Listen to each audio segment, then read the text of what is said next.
Hello and welcome to Grumpy Gamers. You're here with Ben, and alongside me I have Kirk. Hello. And Eddie. Hello. Did you like that order again? Oh, I did like the order. I thought you were going to go with me. However, I loved the way that you introduced Eddie, like a gladiator. And Eddie. Yeah. Because you're like boring, Kirk, and I'm like exciting, so. He does need quite the introduction, I think. I mean, he is a man of many talents. I wouldn't say he is a gladiator. Oh. No. It's far from it. Far from it, actually. But. Actually, they were barrel-chested. Bigger guys, weren't they? Bigger guys. Not like a robust, round person like you, Kirk. I knew that was kind a Kirby-esque kind of person. Kirby-esque. Okay, you wouldn't have Kirby the Gladiator. No. Okay. That's hurtful, guys. Thank you. At least on the plus side, Ben. At least you actually brought some fucking jazz to the intro for once, rather than sound like depressed. Yes, I did. I purposefully did that to not be mocked like every other time. It's like you two's go-to, but regardless. Anyway, Pete's not with us tonight. Nope. That's now a mainstay. But, Pete is officially dead. Yeah. So he's actually visiting down in Plymouth this week. He brought his microphone, but still managed to find an excuse. Imagine that. And it's so casual as well. We were talking about the podcast, and then it's just 10 minutes later. Oh yeah, can't do the podcast. Sorry guys, can't do the podcast. Yeah. Okay. Even though he's off work as well, isn't he? So, yes, he is. Yeah, it's just like Kirk. Kirk's excuse was, "Oh, I've got nothing to do, therefore I can't do the podcast." Not true. No, don't even go there. That's was it not though? You're bending the truth really hard there. Factually, is that accurate? Maybe sometimes, but sometimes you just need a rest on a Monday. Okay. Do you? Okay. You should know. Good to know. Good to know. Anyway, right, moving us on, we're going to be going for the news. The new releases, what we've been playing, which includes Oxenfree 2, Lost Signals, and Exoprimal. And our feature this week will be discussing the Activision Blizzard games, or the franchises that we are looking forward to coming back, maybe remakes, blah, blah, blah, with the acquisition. So we'll get into it. But firstly, let's talk about the quick news. Payday 3, which is coming out soon, I think, like really soon. Payday 3, it's going to require an internet connection at all times. I don't know who gives a fuck. This is now a thing. Yeah, I mean, like in the old days, this was all the outrage, wasn't it? Like because it was, yeah. It was, sometimes people didn't have good internet, or maybe they were traveling or whatever, and it was intermittent. But these days, I think it's pretty standard to have internet anywhere you go. So yeah, it's over like Diablo 4. The nicest Diablo 4. way. People said it as well. Yeah. I don't think. I think after another 6 months, news outlets will go, "This isn't news anymore. No one's clicking on this. No one gives a fuck." So I would listen to people that be like genuinely outraged, like, yeah, but when the internet goes out, I'm sorry, how? When does that happen to you all the time? How often does your internet go out? Who is your provider? Like, how unstable is your connection? I mean, have you been over Pete's before? He's usually got problems. So yeah, fair. But and his also, internet's got problems as well. Yeah. It's like, oh yes, for that one time, yeah, that may be an issue. But also, if your power went out, or I wouldn't be bothered in playing video games. Wow, moment. actually, this week my power went out for an hour, so it was during that 5-year inspection. So there you go. You had no internet. Man, you had no internet for an hour. Yeah, I know. Oh. You wouldn't have been able to play Payday 3. Shit. There you go. Christ. I had to read a book. Never mind. Right. Case closed.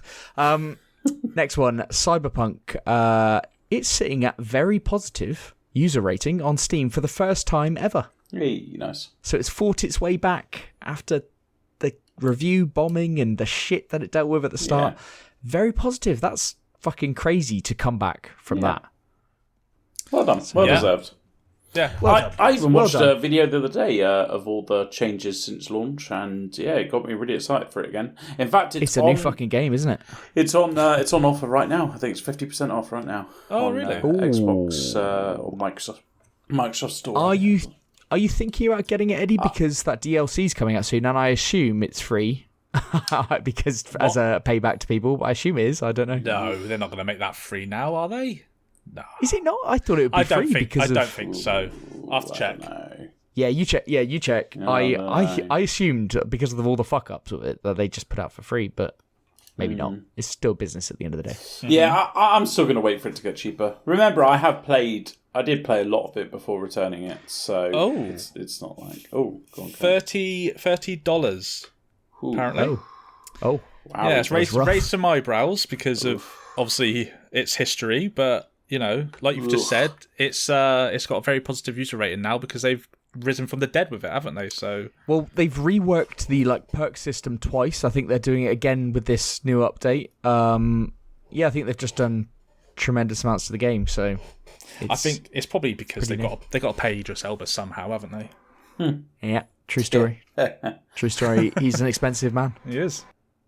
Expensive taste. All right. Next one. The GTA 6 hacker has been deemed unfit for trial. So do you remember that 6 months ago now, wasn't it? Something like 6 months, a year ago? Yeah. It was a long time ago anyway. But he's standing trial for 12 offences, including 3 counts of blackmail, 2 counts of fraud, and 6 counts under the Computer Misuse Act. He's been assessed by psychiatrists as not fit to stand trial, and a jury will now not determine if he is guilty, but instead decide if he did or did not commit the acts, which I don't really know the difference there, but okay. He's obviously fucking bright. This individual's obviously bright, aren't they? And it's just such a shame. And to leak it's so unimportant in the grand scheme of things. It's so unimportant to waste your life over that. It is unimportant, but then there are people like this don't tick the same as a regular individual, and they kind of, for lack of a better term, kind of get off on being able to do this kind of thing. Look what I can do, and what I've managed to fuck over Rockstar with, or something. It's and at the end of the day, nothing has changed. Yeah, apart from his life. Yes, exactly. Such a shame. Such a shame. But there we go. Next up, Major Nelson is leaving Xbox after 22 years. So he's one of the more well-known personalities within the Xbox kind of ecosystem and community.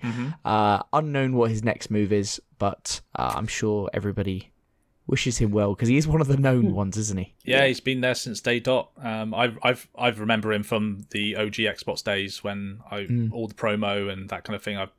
Major Nelson is part of. He's kind of like the blood of Xbox, front and center. Yeah, so front and center. But yeah, good. He's obviously got things he wants to do, so good on him. Yep. Next up, The Last of Us 2 composer has let slip that supposedly a Last of Us 2 remaster for PS5 is set to be released. So, Kurt, what do you think about that? I don't really know what you want me to say here. Your feelings, maybe? This game does not need to be remastered. However, I will say, and I think he made a hell of a point about this, this is not for me or you, Ben. This is for people who are going into shops and buying PS5s and want to have they make the connection with the Last of Us TV show. They go, oh, Last of Us is on here. Last of Us Part 1. Okay, get that, 'cause it's got a PS5 logo on it. Last of Us Part 2. Oh, that's on the older one. But how's that work? It gets confusing. It was something that I heard on Kind of Funny. Greg Miller said about it. And basically it's to do with brand for people that are unaware, essentially, why this might need a remaster. It doesn't need a remaster. It's for brand purposes. I'd say that we're doing people a slight disservice there. They're not fucking morons. Didn't say that. Last of Us Part 1 is out. There's a TV show. They're aware of it. That's why they're buying the Part 1. And, Part 2. Oh, is there Part 2? Yeah, it's this one over here. Okay, lovely. $15, £15. That's fantastic. Not, there's the £70 one on the shelf over there. Oh, no. Don't worry. I get that. But having worked in a game shop before in the past, you'd be surprised how silly people are. Weird flex. It's not a weird flex. No, it's first-hand experience, mate. So, I'm not saying everyone's a fucking moron, but they definitely have something not 100% right with them. So, Well, riddle me this. What makes it, like, they might not release this as a full price thing or whatever. They will. Oh, you don't think Sony PlayStation will do that? No, you think they'll give it a discounted price, do you? Yeah. I suppose if it's got a white PS5 label on it, that's... But still, yeah. like... Yeah, 15 quid, I reckon. Hear me out then. Hear me out then. Go on. To sell this well, they put Factions 2 on it. That's as the multiplayer. That could be a definite way to bring more value to it, because they want to scale that back. Just Factions 2, pop it on that as well. Yeah. Maybe a DLC to Last of Us 2, and then suddenly it's a tremendous package that we all have to buy. That is a very, very clever move on their part, and based on recent events as well. No. For a start, it's not a clever move because they haven't done it. Second of all, exactly. that's not something they would do. Sony don't look for what would be a good package. They think what package can get us the most money. I think it's more likely that they'll do a remaster, then they'll release fucking Factions 2 as its own like remaster fucking this. No. Then they'll release a remaster of Last of Us 1. That's what they do. You're taking it a bit and then too they'll far. remaster No, Horizon, I'm not taking it too far, there. That's literally what this company does. No. I think Eddie's right. I think that's what they will do. I'm just trying to provide some value to why this would exist. I don't often agree with you, Ben, but I actually think you've hit the nail on the head. I think they will bundle it, and the reason I think that is because we know that Factions is being scaled back because of what Bungie said about it. It's not going to be the slam dunk they think it is. You're not going to be able to bring that out as a full price game by itself. So tag it on. They'll probably have microtransactions of some sort in there because, you know, online service as a game, and then it's an easier get for people because you get something else with it. Oh, I get to play Last of Us 2 again with I'd buy it then. 4K, I'd buy it. 4K 60 frames native on the PS5. So there's more value there for it. So I actually think you're right. Well, I'm just thinking, right, you put a PS5 box on that, fine. But if you bearing in mind that most games are, well, half or more games are bought digitally, they don't need to do this. So if they are going to bring out a remaster of it, that game can't look too much better. That is pretty much the best looking game I've ever seen. Yeah. No, when I heard about this news from the composer over the weekend, I made a few comments saying I don't personally think it needs an upgrade. I just played part 1 and part 2 back to back. Of course it doesn't. It came out like 2 months ago. I played them back to back, and I couldn't tell the difference between them. In fact, I think part 2 looks better in a lot of instances. Yeah, it looks magnificent. So, yeah. Okay, well, there you go. There it is. Yeah, there we go. Okay, 2 cents worth. Next up, the famed Final Fantasy XVI producer Yoshida has said that they are thinking about DLC for the game. So if you enjoyed it, or you're still playing it, and you want more of it, then probably going to happen. Big fucking game, innit? Big fucking games. No, it's like it's long game. Long game. Long game. Long. So yeah, people are still playing it. People are still talking about it and loving it. And the more people talk about it, the less I want to play it. Actually. Yeah, I'm not a fan of Final Fantasy. It's just not my jam. Yeah, I'm not. I'm skipping it, but yeah, people are really enjoying it. But everything that they're talking about enjoying, it seems that seems that a lot of people are having to defend their enjoyment of it and stuff like that. I just, yeah. Oh, really? can't be asked. And finally, Xbox Games with Gold is being replaced with Game Pass Core. Yeah. Essentially staying with the same price. It's like 25 games from Game Pass that are being offered for it. It's pretty smart idea to introduce people into the Game Pass model, and then they can upgrade for like £1 or $1 to get to the full Game Pass. Although kind of thing. I believe, and I might be wrong in saying this, probably am, I think Game Pass Core doesn't include online play. It does. It's just does. So okay, it doesn't say that on the advert. It couldn't not. I think so for listeners who aren't aware, supposedly on the advertising or the marketing for this, it usually says online multiplayer as one of the perks with like Game Pass Ultimate, that type of stuff, and Games with Gold, even Xbox Live says that as well. But for some reason, they've missed off online multiplayer, haven't they? on the Game Pass Core. I'm just reading the announcement that went live today. Actually, it says Game Pass Core will give players access to our advanced multiplayer network, a select collection of 25 games. It was just something that was missed off, and then everyone's gone, "What? It would make no sense whatsoever." So yeah. Stop spreading false fucking news, Kurt. Yeah. My apologies. No, I've seen it now. Error of my ways. I'm a twat. Yeah. Yeah. Okay. Fair. Yeah. Wow, you actually settled it yourself. Thank you, Kurt. Main news time. Yeah, cool. FTC news. Woo! Yay! Yeah, buddy. So the FTC's final appeal failed. Woo! Oh. Fell fat on its ass. So the FTC, or the US Federal Trade Commission, has had its final attempt to block Microsoft's acquisition of Activision. That's a tough one. Blizzard, denied by the US. Yeah, I think it's because I was looking at Activision while trying to say acquisition. Yeah, okay, so it was blending in.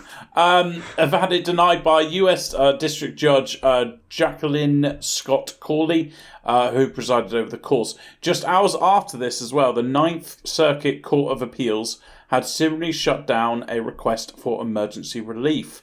The Ninth Court of Appeals filed states the motion for injunctive relief is denied. The existing briefing schedule remains in effect. This now means that Microsoft is free to proceed with the takeover in the US, although they need to do this by the 18th of July, which is the release today. Is that right, Ben? Do we release it on... no, tomorrow. It'll be yesterday once you've heard this. Yesterday, if you're listening today. Yeah, there you go. Very good. Or else they would need to enter renegotiation of the terms of acquisition with Activision. We appreciate the Ninth Circuit's swift response to denying the FTC's motion to further delay the deal, Microsoft's Vice Chair and President Brad Smith told The Verge. This brings us another step closer to the finish line in this marathon of global regulatory reviews. This week, the UK's Commission and Markets Authority extended its deadline for a final decision on Microsoft's Activision Blizzard takeover bid, as Microsoft has since submitted a detailed and complex proposal with changes in circumstances. This means the CMA will take another 6 weeks to consider the new submission. So, it's going through the US, and I know we said it looks good for the UK. I still think it's good for the UK. It's just obviously a little postponement, but it looks like it's all going to go through. It does. I do, like, a lot of articles say this as well. Like, it's like, the deal needs to be completed by the 18th. Or else they need to enter renegotiation with Activision. Yeah, not true. if you're Activision, it's like Activision wanted it done by this date, obviously. Yeah. But they want to sell. Activision literally want to sell. Everyone's going to get paid. There's so many people making so much money over this. Everyone wants to get paid. Yeah. Do you think there's any possibility of Microsoft calling up Activision? Yo, Activision, how you doing? We're not going to be able to do it tomorrow. We might do it like a few days later, or we'll just... No, we have to do it by that date. Okay, well, we just won't do it then. Oh, no. Oh, yeah. No, sorry, Microsoft. Yeah, we'll do it. So how about this, though, Ben? If they want to be really naughty, just say you're going to have to put a couple more mil on. A couple of bill. Couple bill, just couple bills from bill Bill. It up. Just a couple of bills for the boys. For the heck. Yeah, no, because Microsoft would just go... I mean, yeah, everyone's committed to this. Look, everyone's committed to this. Nobody's going to be an arsehole. And Activision are all pulling in the same direction as Microsoft. I know this is an internal thing, but can you possibly imagine a world where they are not chummy as hell trying to get this done together and get this through? Do you think they're possibly anyone's going to be an arsehole about this? No, they're not. They're just trying to get it done. So whenever it happens, it will happen. But they'll probably wait till the UK... Do you think are they going to wait until the UK sort it out? No, they will. Fuck the UK. No, they're not going to say fuck the UK. They've got 6? They've got 6 weeks now, haven't they? The CMA. So but it will. That will. I think that's all going to come to fruition a lot quicker than the 6 weeks. That's what the rumours are, aren't they? That it's going to happen quicker. You get a lot of social commentators on this, like a lot of casual people saying X, Y, and Z, and then when things do happen or decisions, and they go like, "Oh yeah, like I said, No, you didn't know. You're just making a guess. You all know fucking nothing. Yeah. People confuse these situations with like saying what's going to happen and then that thing happens with knowledge. Yeah. Like, no, you don't know shit. Like, I don't know shit. You don't know shit. Like, we're not lawyers. We don't fucking know anything about this stuff. We just I look at this article, Eddie, that you've just read. I don't know what the Ninth Circle Court. What the fuck are these? What's that? I know it's in America, but it's all nonsense to us. I'll be honest.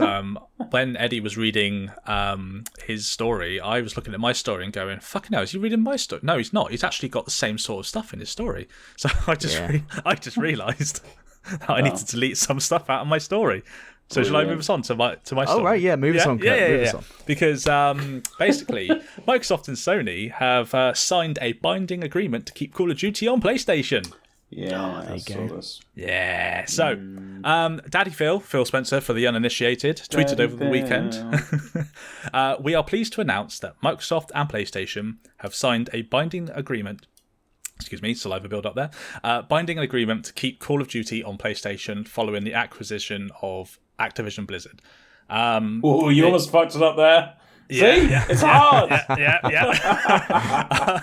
So basically, it's been said that this is a 10-year agreement.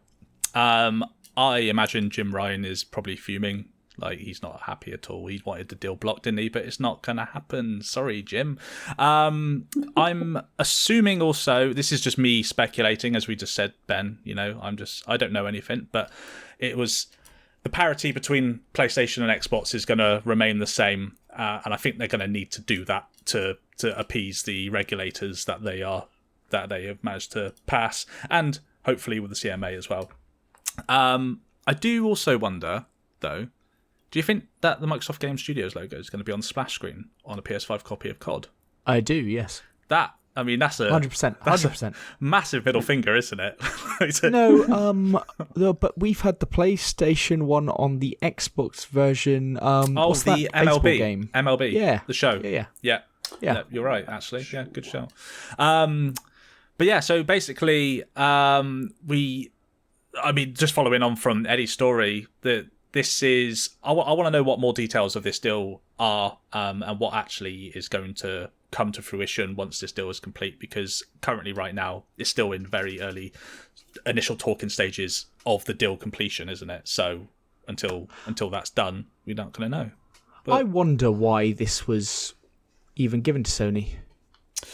Yeah, like why? Good. Because the CMA didn't have a problem with this part. The CMA had a problem with the cloud gaming. Mm-hmm. The other stuff has all been fine, and it's of no benefit to Microsoft to sign the deal, because Sony would always accept PlayStation. Sony would always accept COD on the PlayStation, right?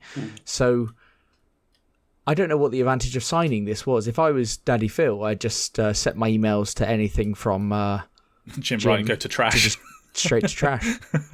See ya. I think the main reason is for keeping up appearances with what they've been saying all along. I know it's obviously business talk, but they have said all along, the more people that play, everybody wins, all that kind of stuff.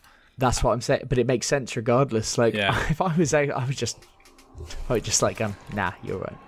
Well, yeah, I feel like there must be a tangible reason of why he's done it. Like, I don't know, maybe like a backstage little deal, maybe securing cash or something. Maybe PlayStation have had to pay for this. Yeah, maybe that's it. That to put it, they want to be paid by PlayStation. Maybe there must be something. There must be a big reason. Because you're totally right, Ben. Why the fuck would you ever just do it? Because we all knew when we heard all that shite, like, oh, it's not going to come on. We all know there was going to be a little loophole where they go, oh, it's because PlayStation moved the lines and now it's not on PlayStation. You know, there would have been something that they would have said. I would have thought Microsoft would like to keep the options open. I mean, they're not going to take it off PlayStation because it earns a fucking fortune, because that PlayStation have so many PlayStations out there. We've been like, it would earn a fortune for it. So that's obvious. But then let's just say tables start to turn and they don't want to. And you go into a next generation of consoles and they go like, well, fuck it. No, we don't want to do that. Yeah. Or the landscape's changed so much in 10 years and Xbox is not a console anymore. Xbox is a online cloud service, and you can have Call of Duty, mate. Get Game Pass on PlayStation if you want it. There you go. Yes, I just be maybe it is appearances, like you say, Kurt, because I just think I don't know why you'd offer it. You say like, okay, we didn't want it, so we'll still put it on PlayStation, but you got no deal. Deal or no deal. Nice. There you go. Awesome. I hope that's not just an English program, else that would have been a bad joke, actually. No, that must be worldwide. There's got to be, the rights have got to be sold elsewhere for that. True. Anyway, this is something else entirely. Benjamin, it was a quality TV show, right? Yes. Next one. Fables. We have a lot of lead. Noel Edmonds stuff because we had Crinkly Bottom. Was it 2 weeks ago? Yeah. Are we sponsored by Noel Edmonds? Noel Edmonds. I haven't had any emails about it, Eddie. So you know why? It's just gone straight to trash. Yeah. He's in that list, is he? There we go. You found it. No, I didn't get anything from Jim. Fables narrative lead leaves Playground Games. So that narrative lead is Anna McGill. Mm-hmm. She's moving on from Playground Games. She previously worked as the narrative lead on Control, and also Dishonored, Death of the Outsider, and the new Avatar game, which is coming out, which actually looks quite good.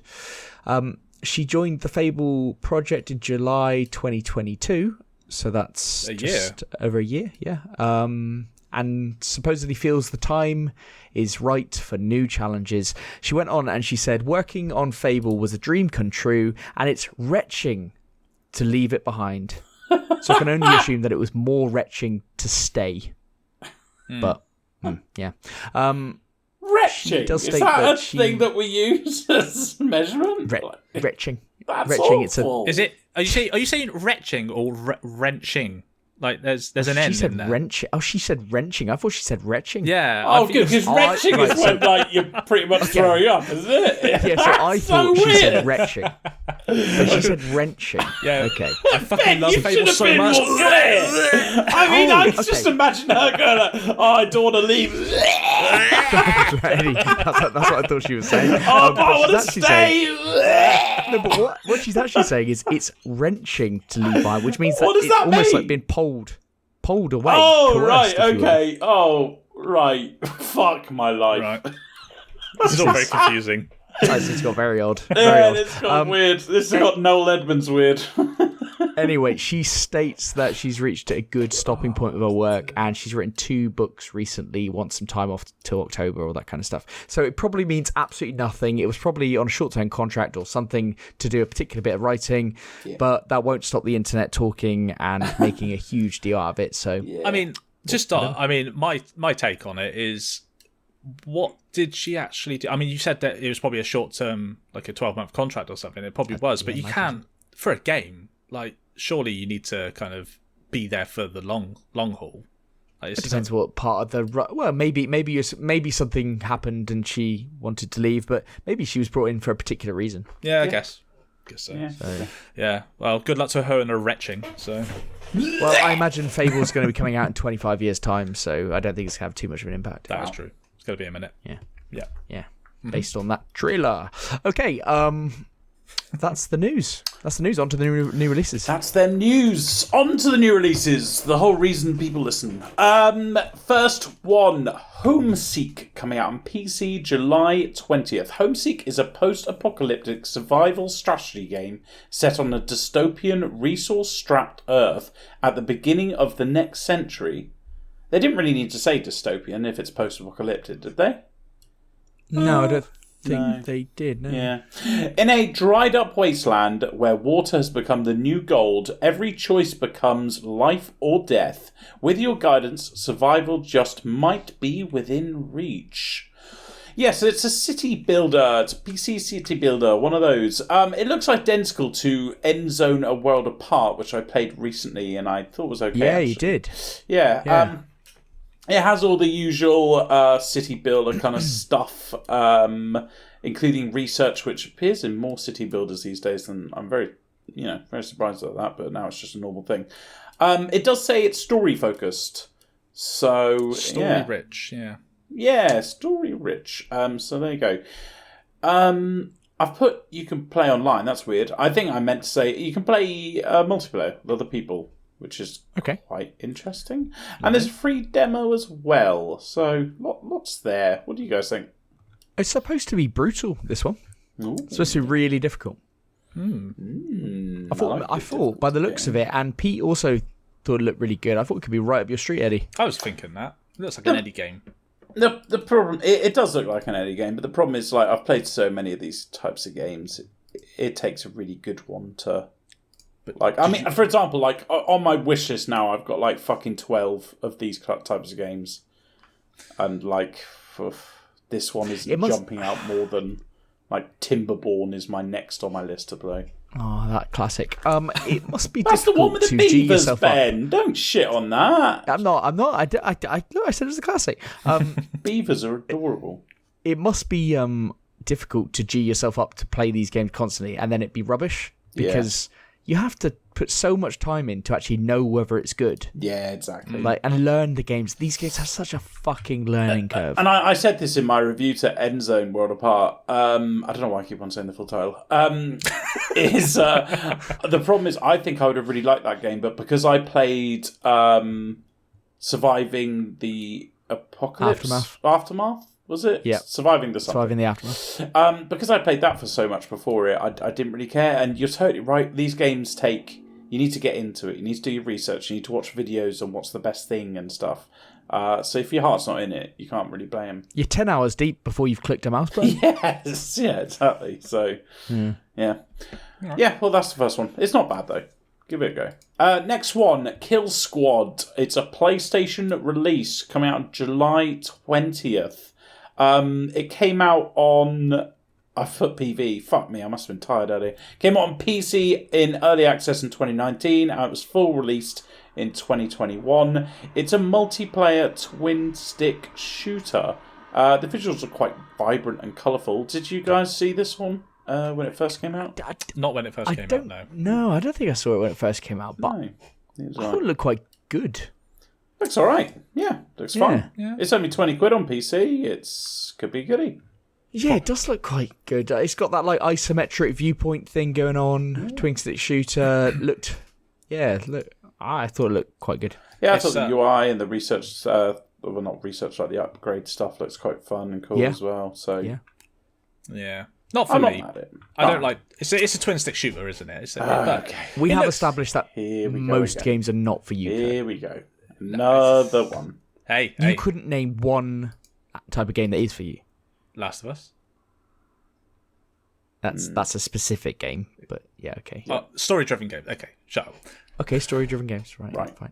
Well, you didn't like the Homeseek, so fuck you go. I knew that was coming. Yeah, exactly. Story-driven game. Love it. Right, let's move on. Let's find Kirk a game again. Next one, Krasinzaki.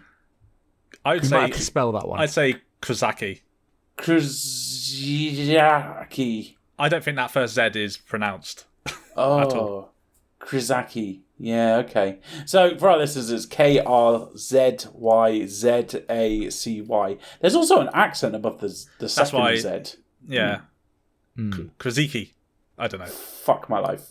Kriziki, The Knights of the Cross, coming out on PC. We have to keep saying it. July 20th. A story-driven deck-building RPG set in the history of Kriziki. The Knights of the Cross. Unlike traditional deck builders, the teammates you recruit decide the success or failure of battles, fight the war against the Teutonic, or tackle roguelite runs in this strategic deck builder unlike any other. There you go. The characters are anime style, but the general look of it is kind of that HD 2D art style, you know, the nice like pixelated look. I will say, the anime characters I know what you're going to say.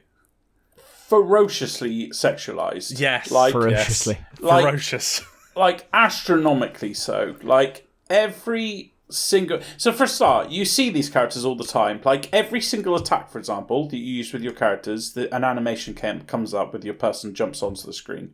Now, every single woman, and I've looked through all of them, have huge breasts, which are barely covered with a fucking tea towel. And of course, every time there's an attack, they bounce up and down and everything.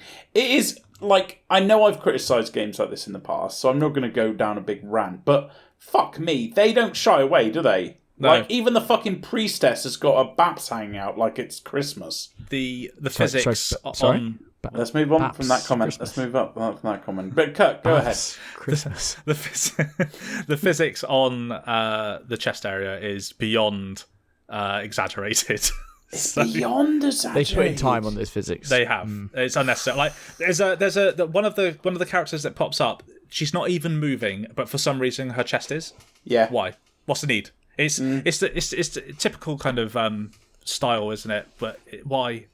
I think it's to show that the character's breathing. Okay. I don't think that's what it's for, mate. No. What a defence! I don't see the men's chest doing the same thing. They're breathing life into the character. For fuck's sake. Anyway, the game itself, this is totally not my thing. But Ben, you like a deck builder, don't you? I do like a deck builder, and I like a roguelike. Looks good. Can you pronounce the game again? I didn't even try the first time. Oh yeah, I bet I'm with you actually. What's really upsetting, I would never play it out of principle because I think this is unacceptable. But I think the game looks quite good. I think mechanics. You think breathing is unacceptable? Shame on you. I find women breathing as unacceptable. Wow, that came across bad. That is very bad. Shame on you, Eddie. Yeah, don't clip that. Right. Yeah, don't take that out of context while I'm trying to defend. But never mind. Yeah, it's a shame because I do like the general look of this game. I think it could be quite a good one, actually. Good. All right. Oh, well. Let's move on. Punch Club 2 Fast Forward, coming out on PC July 20th. You have come here to read game descriptions and play fighter management sims, and you're all out of descriptions. Jesus. Yep, it's good. So... I mean, it wasn't good how you read it. No, I know. Yeah, I was struggling a bit there. Because I don't think the full impact of that description was Right. really delivered. But they can rewind. I mean, they've tried to do that blurb the same way that Duke Nukem said about bubblegum, didn't he? Do you remember? What does he say? I've come here to kick ass and chew bubblegum, and I'm all out of bubblegum. Yeah. Yeah. There you go. It's a great blurb, obviously, but the irony behind this game would greatly benefit from a descriptive blurb. Like, it's not clear what this game is. I had to do a bit of digging. So, like, it looks on the surface like a fighting game. It's not. It's actually like, it turns out to be like a life sim where you manage your, like, time and your resources and funds and stuff and, like, do certain actions and in turn try and become the best fighter. Sorry, what? Yeah. So it's like, you can choose to do certain things to get certain money and then use that money to like buy an exercise bike, which will help you in these stats. It's kind of like a like point and click kind of decision life sim game. Do you think, Eddie? Do you think it's like that game, like the Become a YouTuber game? Yes, yeah, totally the same. Something about monkeys, wasn't it? Whatever Watching that monkeys was called, or something. But that like become a YouTuber, a YouTube simulator kind of thing. Yeah. I think it's that, but just as like a fighter. I think it looks all right. It looks okay. You know what's funny? I normally shit on these kind of graphics, but I really like the look of it. It's kind of, for a listen, it's got like a 1980s like arcade feel, but it's really polished. So it's like it's got the look of it, but not the I'm hurting my eyes by looking at it kind of. Yes, got that like Rocky vibe to it. Love it. I was going to say, kind of, the visually kind of reminds me a bit of like how the graphics are interpreted, kind of like Theme Hospital. Interpreted. Wow. Interpreted. Yeah. That's unfair, Cut, because that is one of the greatest games of all time that you've just listed there. So I'm going to object to that. Okay. But there is a free demo on Steam, so. Oh, is there? Okay. There is. I could play that on Steam Deck. Lovely. Yes, you can. That would be a good Steam Deck game, I reckon, as well, Ben. I think so. Yeah. Yeah. All right. Let's move on to Unholy, coming out on PC July 20th. Open the doors between your everyday reality and a dark and holy world to unveil the mystery of the disappearance of your child. Explore both worlds to find clues, solve puzzles, decide whether you infiltrate or fight brutal enemies, and stand up to an aberrant establishment. Aberrant? Unveil. Yeah, I did say infiltrate, right? I had to go back to that word then. So there's so much wrong with that, though. It's get used to it. Atmospheric adventure horror game, I've put. But to be honest with you, it's more like atmospheric adventure than horror. It's not like, I don't want to say it's a horror game because then everyone expects like, walking down a dark corridor. But the atmosphere of it all actually looks really good. I think it looks quite nice. It could be a really good streamer game. yeah. The devs, I've looked at the devs and they've had a lot of swing and misses. And there's a free demo. Do you guys think this could be alright? I think it looks quite polished, actually. Yeah. I do, as I said, I love the atmosphere. I think it looks really good. I thought that as I listened to the voice acting as well. I was like, you know what, there seems to have been quite a bit of effort that come into it. I think you've nailed it on the streamer game. I thought it was a bit more horror than you're giving it credit for, to be honest. Okay. But yeah, I think none of it to me looked scary, Ben. It kind of looked thrillerly. Like at no point was I like terrified, but I was like freaked out. You are famously a scaredy cat. He's a massive scaredy cat. No, I think once I said, literally, I'm the most fearless person I've ever met. But once I said, I found Dead Space jumpy, and you guys now have latched onto that, and I respect that. You're a little puss puss. Famously right, puss puss. Yeah, little puss puss. Right. It's okay. Fine. It's fine. Okay, so what do you think of this game, though? Like, I quite like the look of it. I don't think it... I do actually agree with you, though, Eddie. I think the atmosphere is the thing that they're going for. They're trying to set a tone, but it's not a scary tone. It's just a... Don't flex on him, Kurt, just because he's a scaredy little bitch. Sometimes you need to take people like that under your wing, Ben, right? And that's how they grow. Okay, fair. Yeah. Ben, you're the one that's saying you look scared of this game. I don't find it scary at all, but you're like, oh, it's a horror game. I'm scared. Just being honest. I'm being honest. You guys are being... I mean, you're just trying to... Yeah, okay. It's a shame it's only on PC, though. It looks like I could try and give it a go if it wasn't Never. on PC. Yeah. You would never give it... Well, sorry, so this is the game that you want to give a go? I like atmospheric games. Of all the fucking... This? Yeah. You are something else. Thank you. Oh, dear me. Right, let's move on to Pikmin 4, coming out on Switch July 21st. It's probably the big one for a lot of people.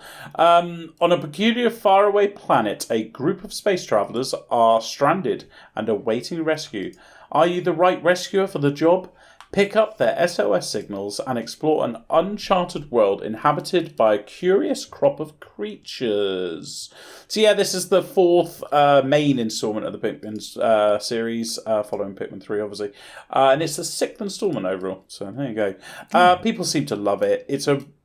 Well, they call it. It's a real-time third-person strategy game. Oh, don't tell Pete that. I know, yeah. I wish... When it wins Strategy Game of the Year, Pete's going to be furious. Oh, dear. But yeah, like, for me, it's like Tinykin, because that's probably one of the only games that I've played with this kind of game. It's too kiddie for me. It's too kiddie for me. But, Ben, you play Nintendo, so you're a child. It's brilliant.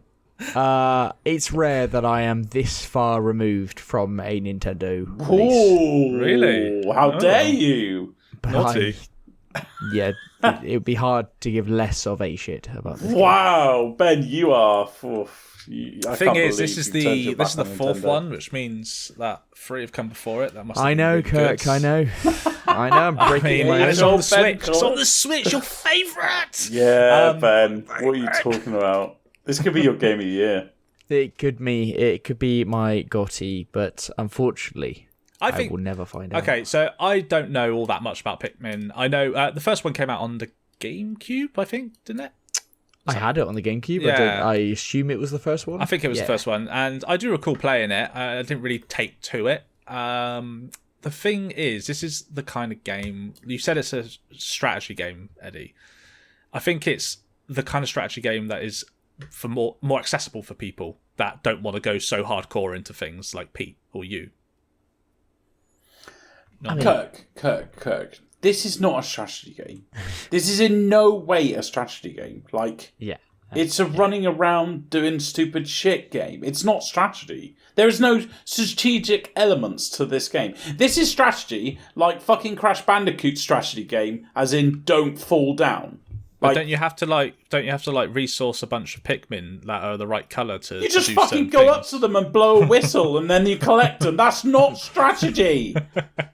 Fuck my life. Strategy game of the year, baby. Strategy game of the year. It probably will be strategy game of the year. Oh dear. Right. Fine. Well, fine. Yeah, fucking shut up, Kirk. No, you've upset me now. Right, let's move on to another biggie. Remnant 2 coming out on PC, PlayStation's, Xbox's July 25th. Remnant 2. Oh. But it's Remnant of the Ashes was the first one, right? Yeah. Remnant of the Ashes was the first one, yeah. This one... What's the longer name? It's not just called Remnant 2, is it? I think it is, Ben. Yeah. Yeah, it is. All it is? It is called Remnant 2. Yeah, that's why I stopped then. I was like, hang on. It's supposed to be called Remnant of the Ashes. Right. Yeah, Remnant 2. Yeah, there you go. Remnant 2 pits survivors of humanity against new deadly creatures and godlike bosses across terrifying worlds. Play solo or co-op with 2 other friends to explore the depths of the unknown to stop an evil from destroying reality itself. It's the sequel to Remnant of the Ashes, third person. Ben will tell me more, but I think it's best described third person shooter, action RPG, or Souls-like. I believe Ben will straight away say the visuals to me look great. Ben, tell me, is this a day one because you love the Remnant? Ooh, I don't know. The first game was amazing. It was fun. It was really good. It's my favourite non-Souls game. Wow. And it's a Souls game with guns. So, it's got some really good... I really got on with the mechanic, the levelling mechanic, and the choices you get around levelling.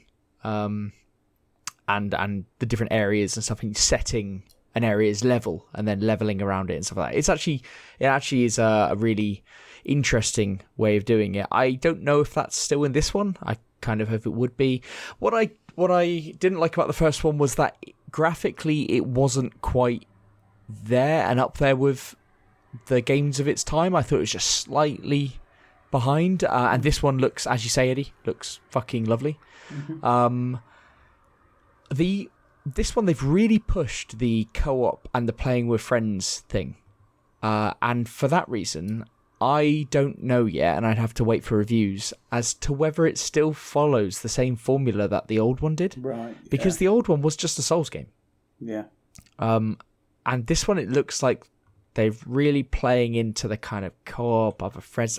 So I don't really know what's going on there. I'm going to have to see reviews. And if it really is a true sequel to the first one, then yeah, I think this will be excellent and I'll inevitably play it. But if they're going in a slightly different direction with it, I don't know if that quite works. Like, the good thing about Souls-like games, they are essentially solo games. You can bring in people to help you when you're really fucked, but the enjoyment is the single-player grind.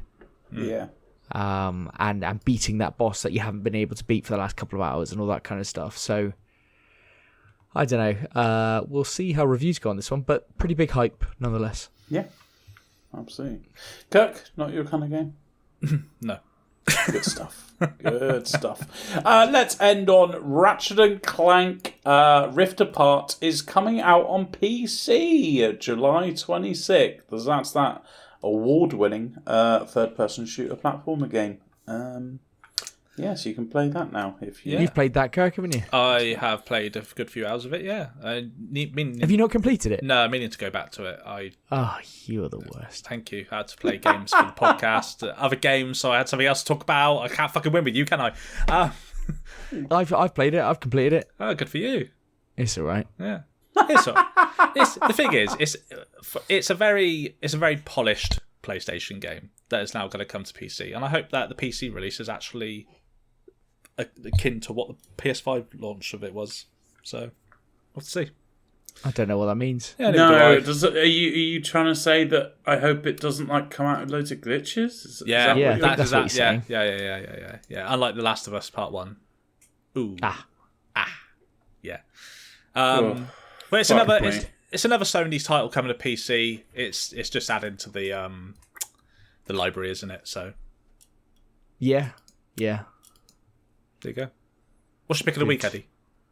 Way to bring it down, Kirk. Like right at the end of my nice little I don't think... No, I'm going to say that's not on Kirk. I'm going to say that's on Ratchet and Clank. Yeah, thank you. You just want to blame that game for more things, don't you? That's all you want.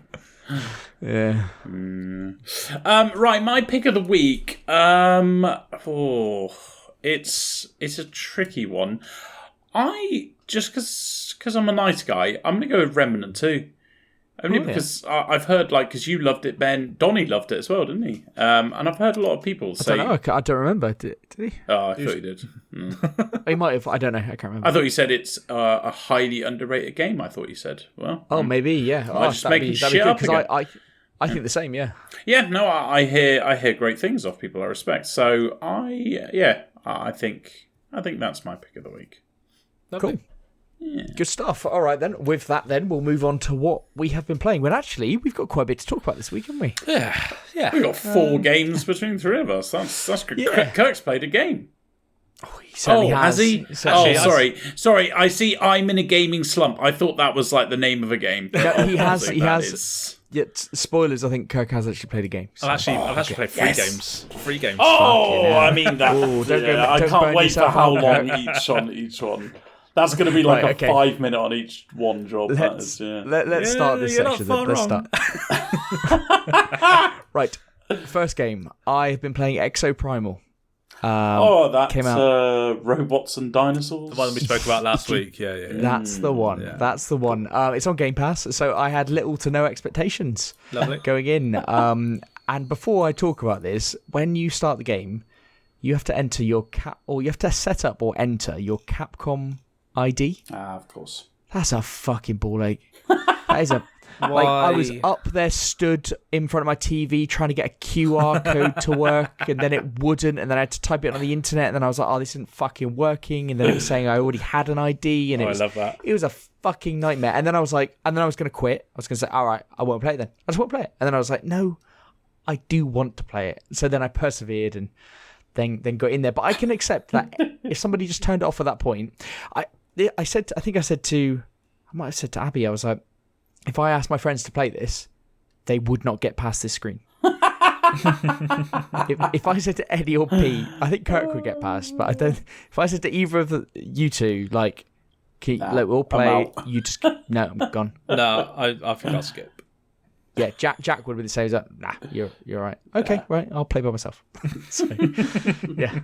Anyway, that's not quite the game, but yeah, there we go. So the game is a 5 versus 5 mech shooter against dinosaurs, where you compete against another team that's in like an alternative universe, and basically you're both teams are doing these objectives, and they're mainly PvE objectives, and then there might be some PvP at the end or whatever. But you're doing these objectives, a number of objectives as a race to get to the final one. So if you get to the final objective first, then you've got a time advantage on it, essentially. So that's the main game, and it's actually quite fun. It's actually quite good. I think I had said before, Eddie, to you that it's the Scott McTominay of video games. That's a football reference to people who Ben, know not only is it a football then reference, but nobody outside of the Premier League, so literally anyone who doesn't watch in England will not know that reference. No, Scottish people will know it. Oh, for fuck's sake. Outside of the UK. There you go, yep. Yeah, it's a limited audience, but I'm going to explain that reference now. I'd classify this game as good shit. It's a good squad player, so good for your rotation, good for Game Pass. It's capable of a great long shot, so can have some good moments, but mostly just competent and does a decent job.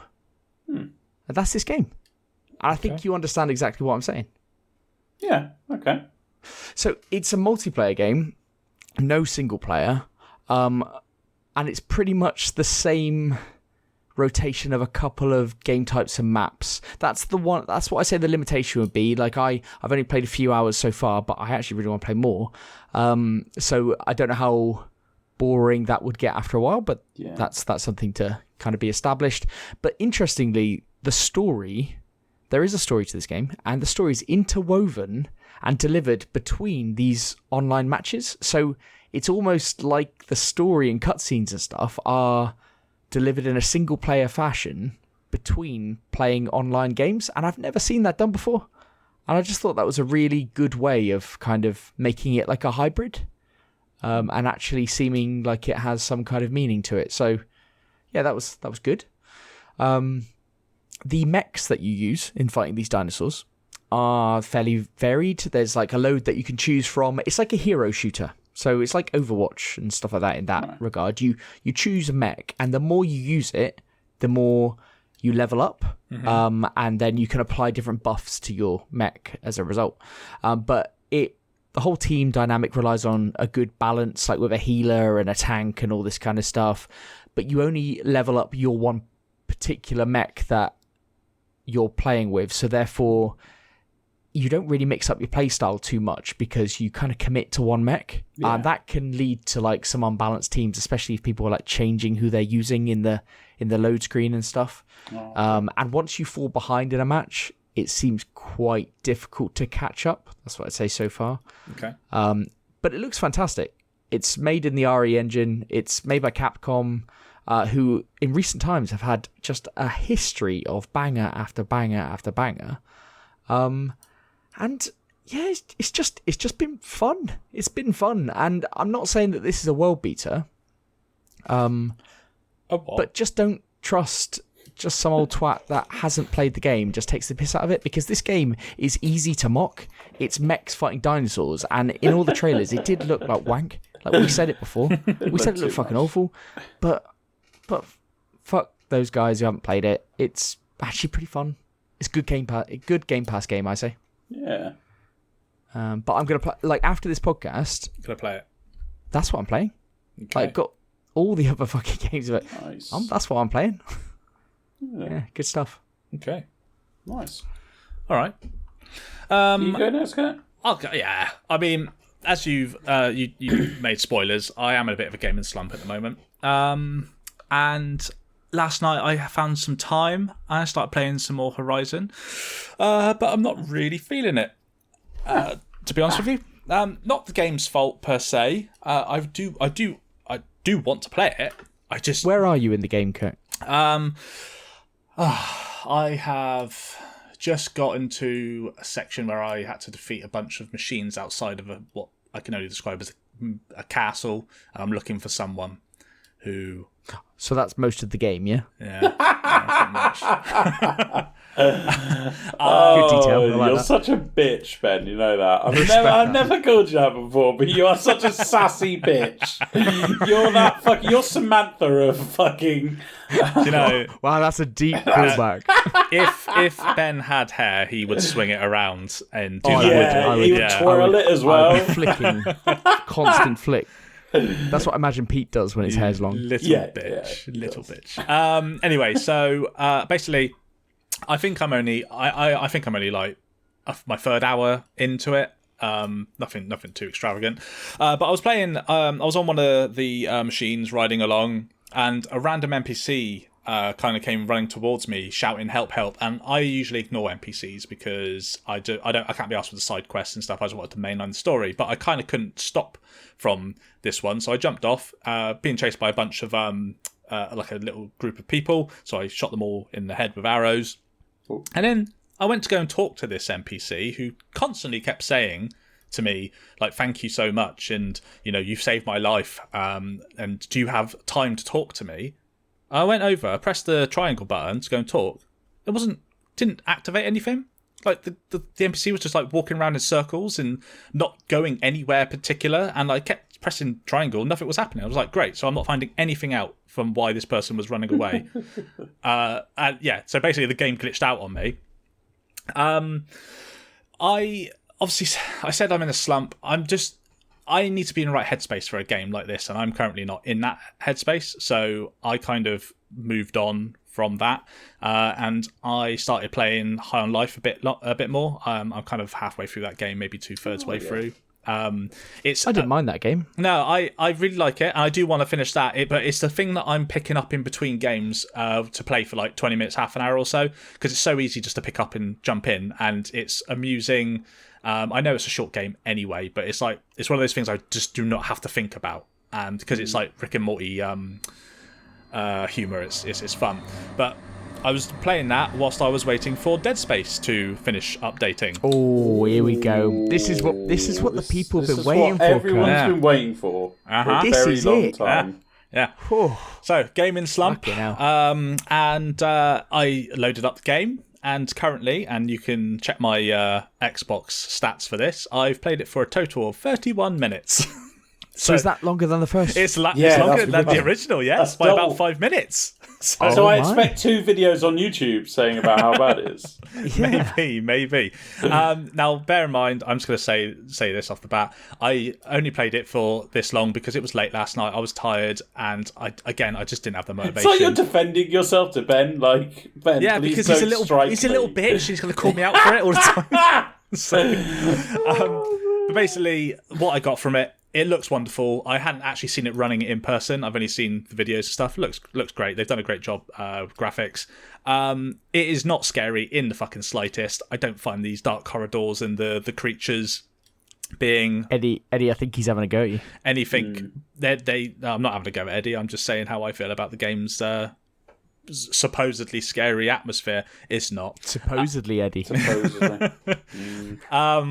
I did also find, and you are spot on, Ben, with it. It is like Callisto Protocol, or vice versa. It is they're very much one and the same in that respect. However, I do feel like I prefer the environment of Dead Space. I don't know why.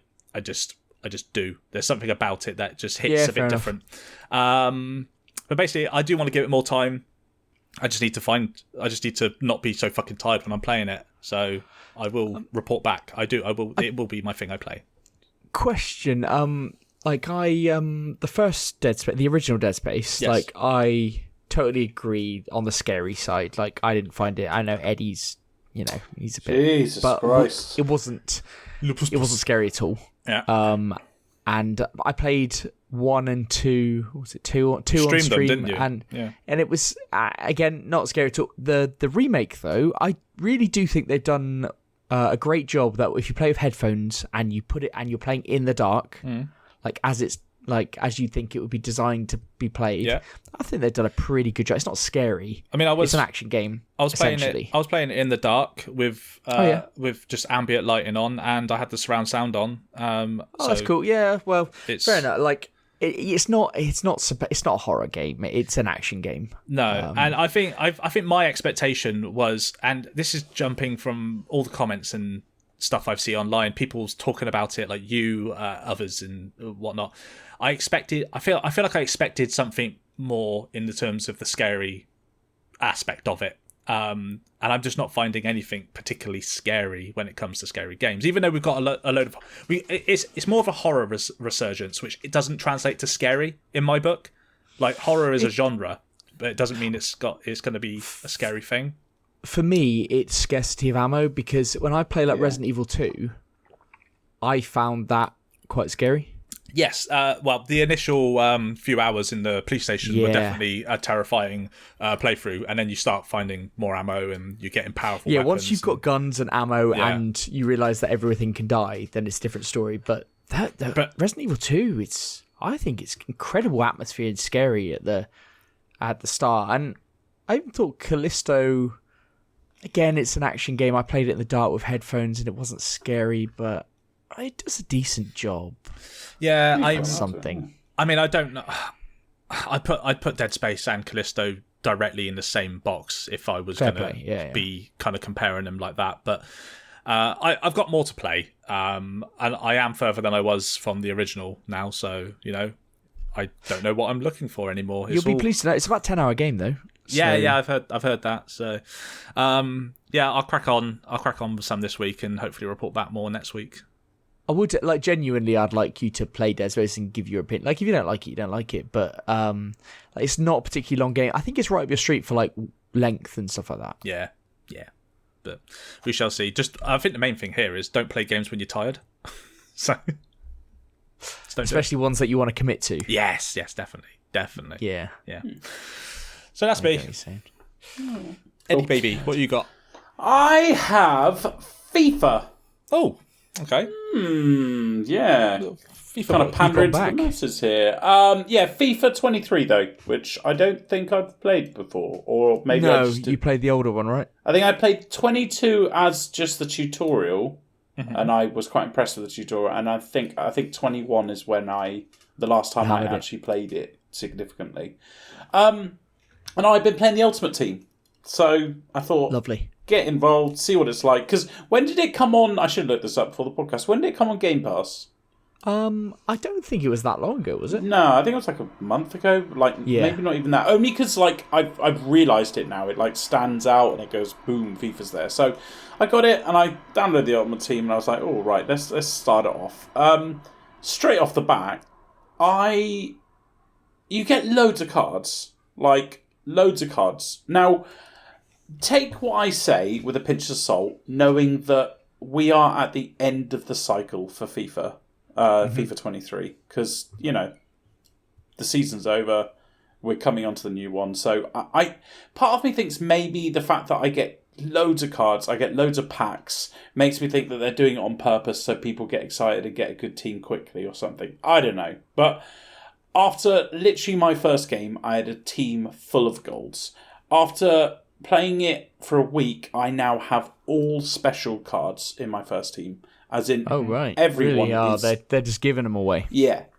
I have all 90 pluses, which for me is the biggest shame ever, because the whole enjoyment of Ultimate Team, and I reckon 99% of FIFA players will agree with this, is getting those world-class players. The amazement of opening a pack and getting like a Ronaldo or whatever, or even any special card is...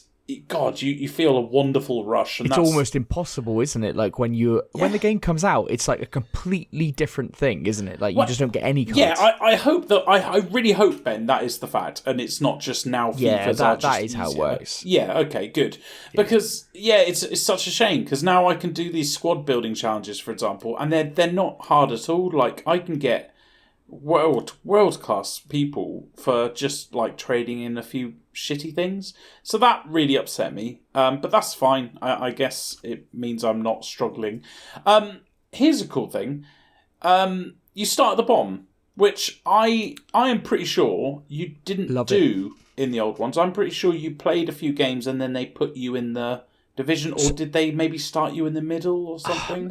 So back at, I think it was FIFA 18 or 19, I think they were still putting you in at Div 10, and you had to play from Div 10 upwards, and I loved that because basically if you're like a Div 4 player, which I'm probably like a Div 4 or something like that, then you've just got hours of enjoyment as you play through and you're having nice games where you're beating people and stuff.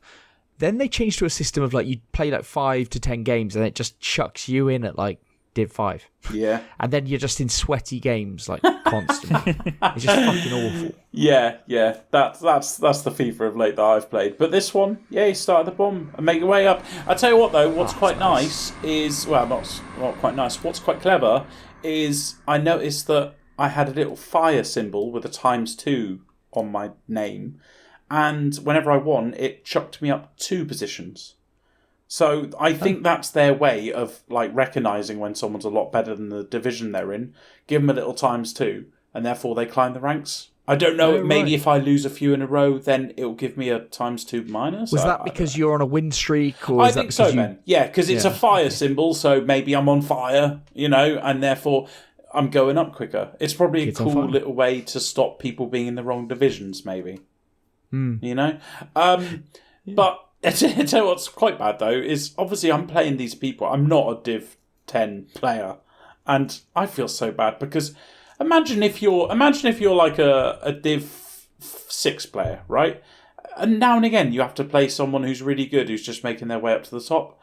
That must be quite sad. And with that, everyone still quits. The thing that I hated in the original FIFAs that I played, everyone quit. I fucking hate it. Why does everyone still quit? Like, if I go 2-0 up in the first half, you'll see that pause come up. And you know what's coming. They've quit. And the problem with this as well is you don't get you get a completion fee when you finish a game. And the completion gate fee is huge. It's like 300 points or something, which is like half the amount of points you get anyway. Right. So I think FIFA needs to fucking sort that out. I think they need to punish people more on people quitting. And I think maybe if it recognises that you're not the one that quit, give you the completion fee. I think that's what sort it. But that's weird they haven't done that, so they obviously don't see it as an issue, because this is their main game mode for years. Yeah. Well, Ben, they do give a do not finish multiplier if you quit, because I've quit like once or twice when I've been like getting slammed. And it does say, I think it says like, if you quit now, you will have a do not finish multiplier. I think it like halves your coins for the next 5 games or something. I don't know. Whoa, okay. I've just made that up, but do you know what I mean? It's that. Okay. But the problem with that is when you lose in FIFA, you feel like shit. Well, I do. I get really angry. I go like, why didn't you do this? Why didn't you do that? When I win, I get no satisfaction, because all I see is that they've quit. And you go like, oh, sweet, I guess I won that game. Like, it's rare where you get to the end of the game, you hear that final whistle and you fist pump and go like, yes, I'm so happy I won that. Which is such a shame, because it's kind of the whole reason you play these FIFA games is for that yes moment. I don't know. With this, though, of course, come the trolls. I have had a lot of trolls against me. I've had, even though I've been playing it for a week, I've had like 3 conversations with people who, and Kurt, this goes back to something you said in the news, which made me quickly put in trolls into my notes. Is some people just like to. Like, for example, I've messaged these people going, why have you done this? So a new troll that I've never seen before, but both of these people, 2 of the 3 people that talked to me said apparently everyone in FIFA does it. When they go 1-0 up and they know that they're not as good as the other player, they pass it around the defence and just literally keep it away. And because the way FIFA's designed, it's nearly impossible. You can do that, yeah. To get the ball off them. And I've obviously messaged these people going, why are you doing this? Like, please, don't get right. What's really nice, though, Kirk, I think I told you about this on Friday night. What's quite nice is both the people, when I've talked them down, they've always started the conversation going like, lol, you lost. And I've had to just keep on going, yep, well done. You've won. Good game. And I've just kept on like going, why do it though? Come on, you do know you're upsetting people, and they go, I don't care. I find it hilarious that you're crying. Okay, right, fine. I'm not crying, but okay. But, yeah, I know, but you don't say that, Kurt, because that gives them more fuel. But eventually, both of them have come round and gone like, oh, I'm sorry, it just everyone does it, and I'd rather me do it to you than you do it to me. And I've obviously gone like, well, how about you just don't do it to people, and then maybe more people won't do it to you. Like, and then I've talked them off the edge, if you will. But God, Eddie with the teachable moments. I know, right? Who'd have thought it? Because it's horrible. I've said it to these people. I've said like you do know. I know you're pretending that you find it funny, but you do know you probably ruin people's days. You probably are genuinely upsetting 10 to 20 people a day. If you play this all evening and you do this tactic every game, you're going to actually genuinely upset a lot of people. And a lot of those people are going to come off FIFA and go, why the fuck do I play FIFA? Or then maybe they're angry. And that's why trolls should not exist. I mean, anyway, fuck me, we're getting down a topic that I don't want to go down now. Yeah, we need accountability for trolls, don't we? But totally true, Kirk. Totally true. Let me go on to, they've reworked the chemistry system so that there's no chemistry for the rest of your team when like you put in someone that doesn't belong in your team, which is a real fucking shame, because in the old FIFAs that I played is there's links, and therefore like if you had a Man U player next to a Man U player, they kind of like hook up nicely. It also fucks the whole game up, in my opinion, because you can put in like a world-class Ronaldo into your team and it won't actually fuck up your other teammates. So you now come across, instead before, where you came across a team and you go, oh, this is a Portugal team, or this is a Premier League team. You know, now you just go, what the fuck's this team? It's it's just a team of people. It's just a team of people, Ben. and that's a real fucking shame because it used to be like this cool thing. It also fucks up the squad building challenges because that used to be fun. It used to be, I need to think of, who else is Portuguese that plays in this league? No, not anymore. It just doesn't work like that. It really pisses me off. They've also got this thing called shapeshifters, right? What's that? Oh, right. Shapeshifters are players who are playing in a different position with world-class stats. Now, that is, for example, Ben, it's Peter Cech up front. Like, all 99 fucking stats. And they've got Harry Maguire up front. But isn't that just putting a skin on... It's just having a skin I think they have tailored the stats slightly to the person. So, like, Harry Maguire will only have 92 pace instead of 99. So they do this and put them as a striker, do they? Yeah, and they have all the sorts of things. You know, they have Kyle Walker in goal, and it's so fucking annoying because it's nonsense. It's nonsense. I don't know why they've done it. I assume they've done it to like tailor to the younger generation and go like, look how quirky and fun we are. But it's fucking immersion breaking. It's like, why the fuck is Peter Cech scoring 3 goals past me? It really pisses me off, that does. I mean, Peter Cech is retired, right? Or is he... Yeah, he's retired. He's a legend or something, is he? Yeah, these shapeshifters, they can be retired, Ben. Okay. Yeah, it's fucking nonsense. They do have this cool thing. I know I've talked negatively the whole time, so I'm going to talk about a little good thing. The levelling up. They have levelling up task, which is really cool, which they didn't have in the old ones, where if you got a special card, so like I had Tonali, you can have certain tasks, like get 50 assists with him in your team with 2 other Serie A players, and you get the leveled up version of him, which is like him, but with like 2 better stats across the board. Well, that's cool. Yeah, and I think if I were to play this long game, I would certainly do those. I would go like, in a couple of weeks' time, I might have a 96 Tonali, you know? Yeah. And then go through. So I think that could be a good like thing to keep on doing throughout the thing. So I'm really happy with that. I'm also really happy with the music. They have actually... I've said this before in FIFA games. They need to sort the music out because if it's got a good soundtrack, you can play FIFA on single player for decades and just carry on playing it.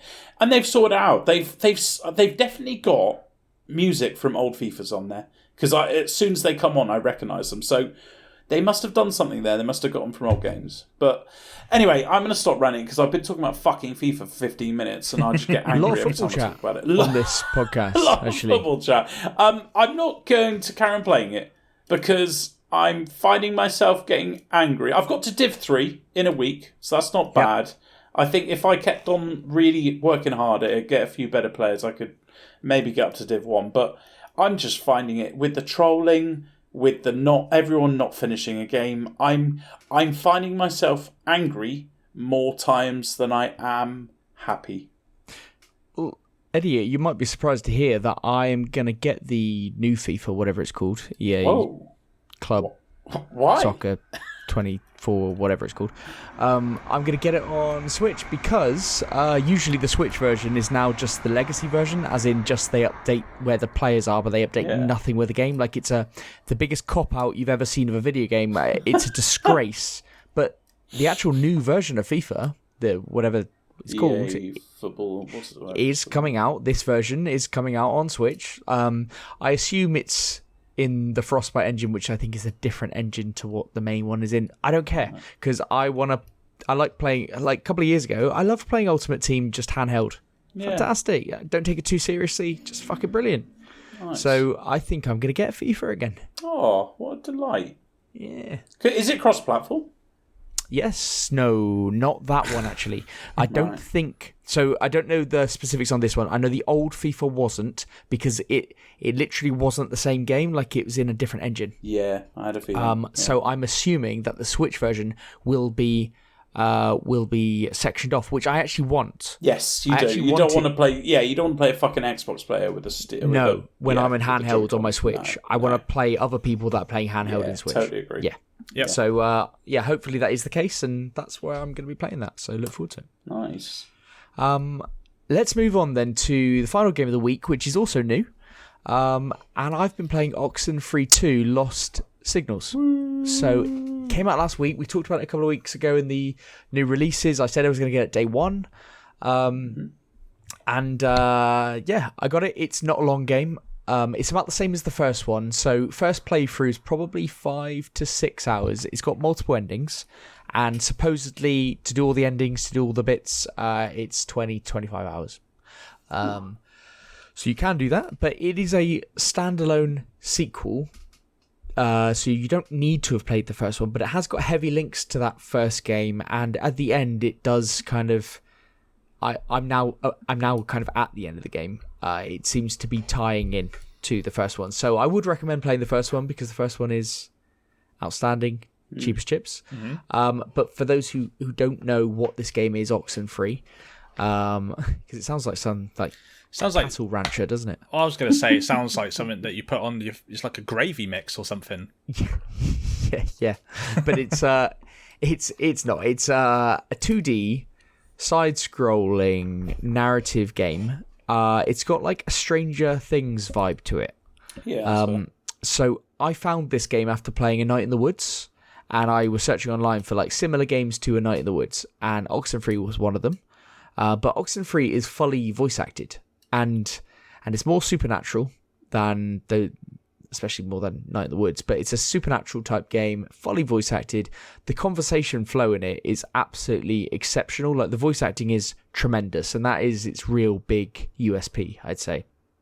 And the first one just doesn't get the credit it deserves, and I assume that's the case because it's cheap as chips, and people just assume it's garbage, I'm sure. I think I've got it for like £1.79. I know, Eddie, you're not put off by that type of thing, but... No. It is the thing that, like, I don't know, I got it years ago on Switch when there weren't that many big Switch games at the time. Like 2017 came round, like a lot of the big games weren't being released on the Switch at that point, and I got Oxenfree and I thought it was absolutely fucking tremendous. This time I didn't decide to get it on Switch. I got it on the Steam Deck. And the only negative thing I'm going to say right now is do not get this on the Steam Deck. It's unverified currently. It crashes constantly. Even when you run it with the latest like Proton, it then worked for a couple of days without crashing much. But then today I've had 2 or 3 crashes. I'm literally at a bit that I now have to repeat because of a crash and stuff. So I'm at the end of the game. When you do that, it makes you almost want to stop playing, doesn't it? Well, that it has frequent saves, but only when you go from an area to another area. Okay. Right. So if you've done stuff in an area, I mean, there aren't like massive puzzles or anything. It's fine, but you just have to replay the last 2-3 minutes, and that just gets irritating. So yeah, I wouldn't recommend it on Steam Deck. And you know, some people would say, well, don't buy a game that's unverified on Steam Deck, but I would have assumed that this game would run absolutely fine. But new. So to explain the game, in the first one, you play this teenager who goes to this island with some like other teenagers, and you get stuck there in like a supernatural time loop.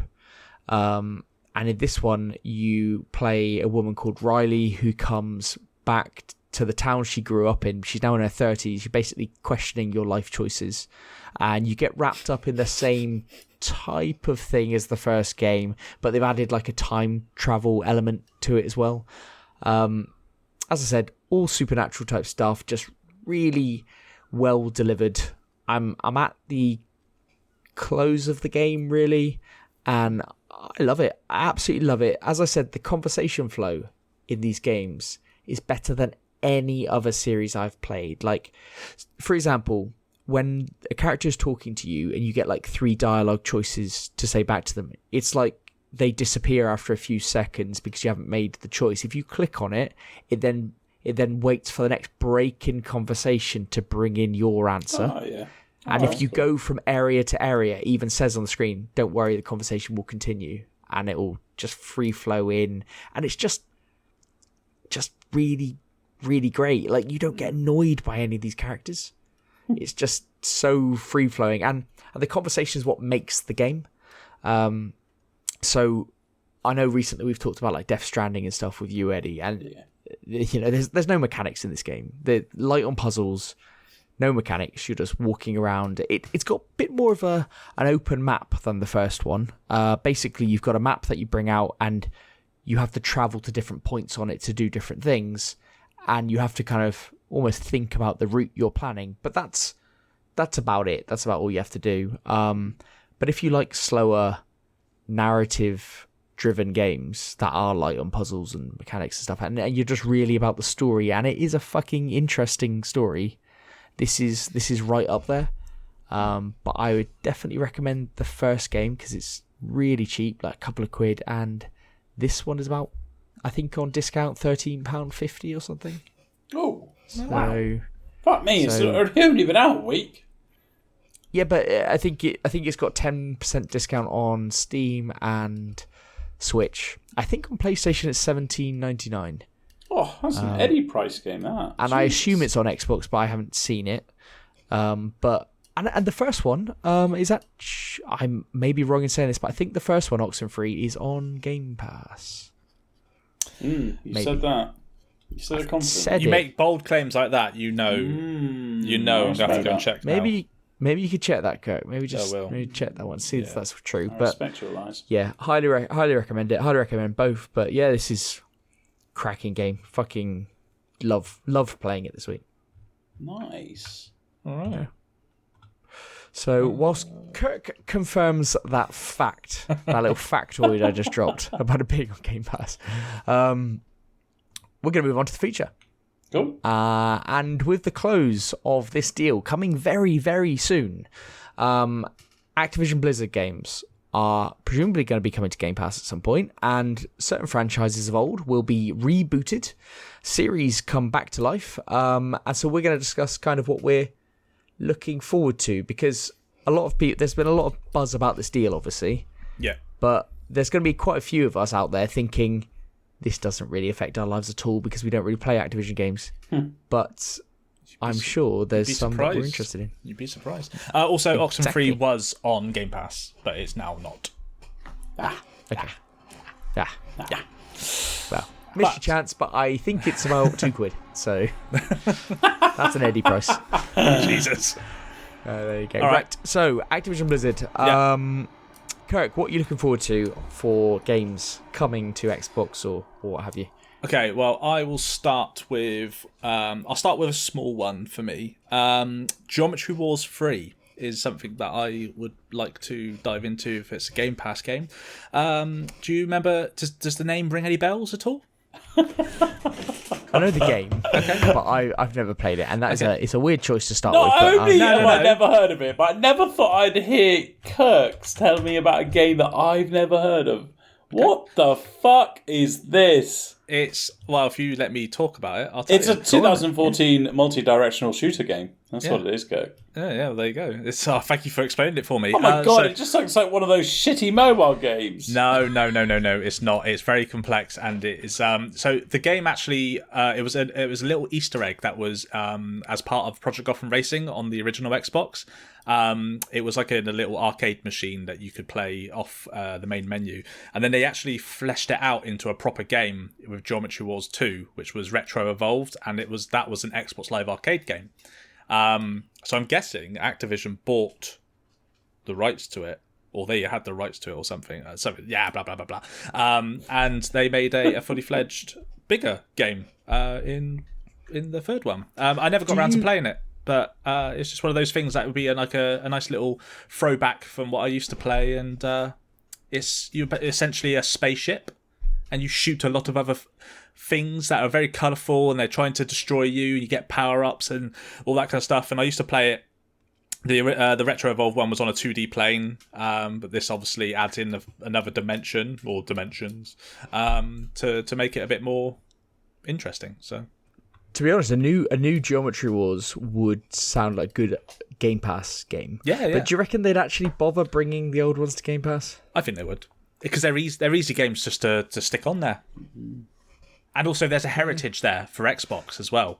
The only thing I'd say is that with all these like small obscure games, Game Pass would get awful crowded, wouldn't it? With a lot of Activision. This is it. They're going to have to look at a way of segregating it a bit better, aren't they? Because Well, I think they'll do it well. I think they'll bring more stuff off and put more stuff on each.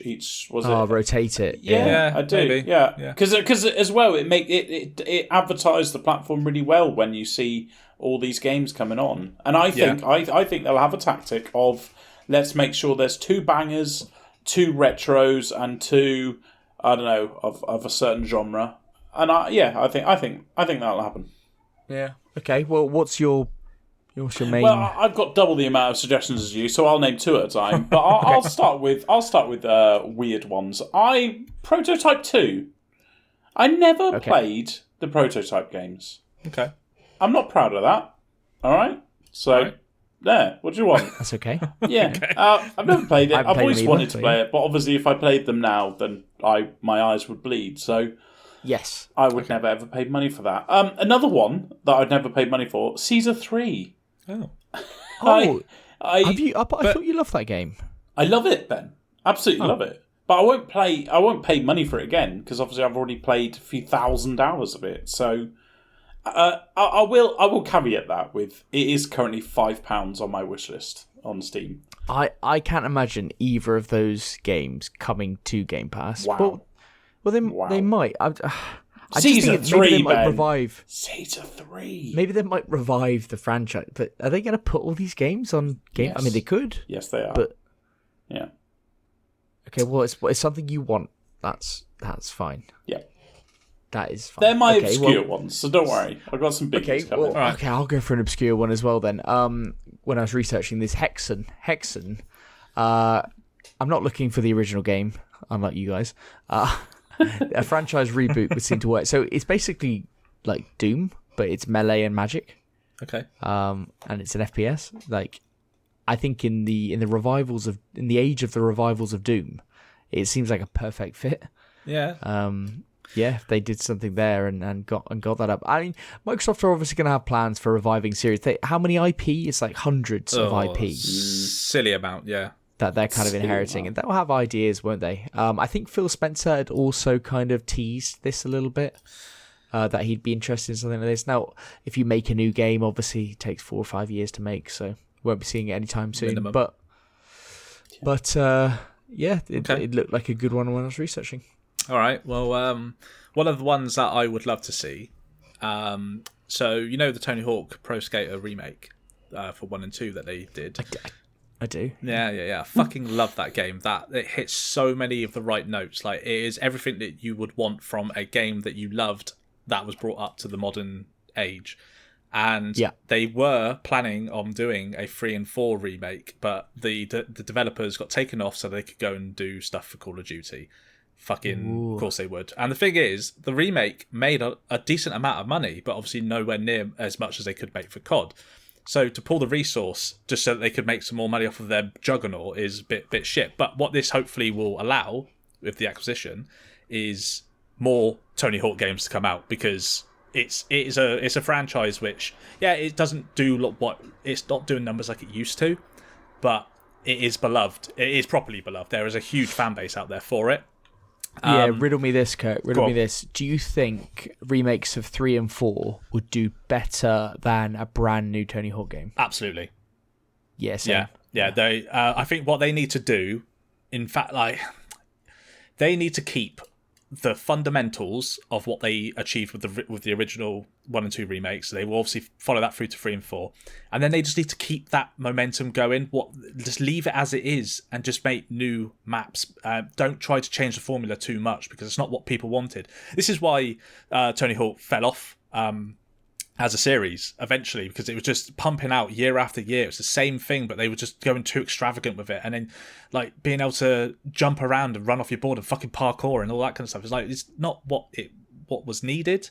But anyway, just to tail back on that a bit, if they were able to bring old Tony Hawk games to the system as well for a bit of a nostalgia trip, that would also be quite nice. I think they'd just bring the remake of 1 and 2. I mean, that'd be the basic level of it, I would imagine. But we'll have to wait and see. If they're gonna own it all, it's gonna be amazing.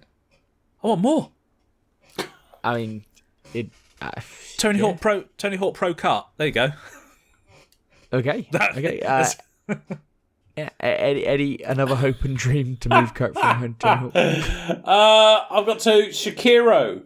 Shadows Die Twice. Sekiro. Why'd you go Shakira? You were going full Shakira. Shakira. I think it's because of Shakira, yeah. Shakiro. Shadows Die Twice. Yeah, I would say this is one of like 3 games where I have almost spent big money, but I have resisted, and I'm very proud of myself. But if this came on Game Pass, yeah, I would day one that shit. So this game, Eddie, like I'm also looking for this on Game Pass, and I think this will come to Game Pass. And I've played all the Souls games, played everything apart from this one. Like this is the one because I don't particularly like samurais. Yeah, you don't like samurai though. No, and I played Neo and stuff like that, and I'm not into it, but. Sekiro has always been the one where it's like, okay, it's arguably the hardest Souls game, supposedly. Mm-hmm. So, yeah, okay, I could do that one. I think you obviously love the lore of this type of stuff. Yeah. But I cannot imagine for one moment you beating this game. I don't need to beat it. I don't beat many games, but as long as I enjoy it. Because your game's unbeatable. Yeah. Yeah, that's true. I mean, famously, I have not completed RimWorld, but you haven't. You're rubbish at it. I have. I'll play it. If I don't like it, Ben, that's fine because that's what I mean. That's why I won't pay money for it, Ben. Like now on Steam, it's saying $49.90. Exactly, Eddie. I've looked. Every Steam sale comes along. I look for Sekiro because I think I've always thought, well, I could play that on Steam Deck. I could get into, because I do love a handheld Souls game. Mm-hmm. I do fucking love that. Mm-hmm. So, Sekiro, I'd love to play it there, but it's so expensive all the fucking time. Yeah. It's crazy. I've got another one for you as well. StarCraft. Or StarCraft 2, I should say. I have played the absolute shite out of those games. I think StarCraft 2, I will say it. Yep, Ripley agrees with me. That StarCraft 2 has the best cutscenes in any game that I've ever played. I don't think I've ever rewatched cutscenes on YouTube before, apart from until I came to StarCraft 2. Mate, you haven't seen the final cutscene like in Diablo 4. Jesus Christ, it's fucking insane. Okay. That is the one. That's interesting because I'm coming on to Diablo later. But yeah, I have the disc. In fact, I've got a special disc with all the fancy stuff in it, but I don't have a disc drive on my old computer. I don't think it runs on this one. Haven't given it a try. So, but yeah, I think if it came on Game Pass, load it on. Lovely. Bob's your uncle. They'll make a new one, Eddie. I think StarCraft is one that they'll make a new game. Yeah, I think so too. It's too huge.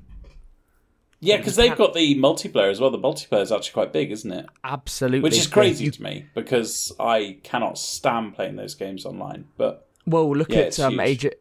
It's a strategy game, right? So like Age of Empires, Age of Empires 4 online is huge. Yeah. Like it's got a huge community, like ranked play and everything. So Pete plays it as well. I don't see the benefit. Whenever I played, I either trample the person or the person tramples me.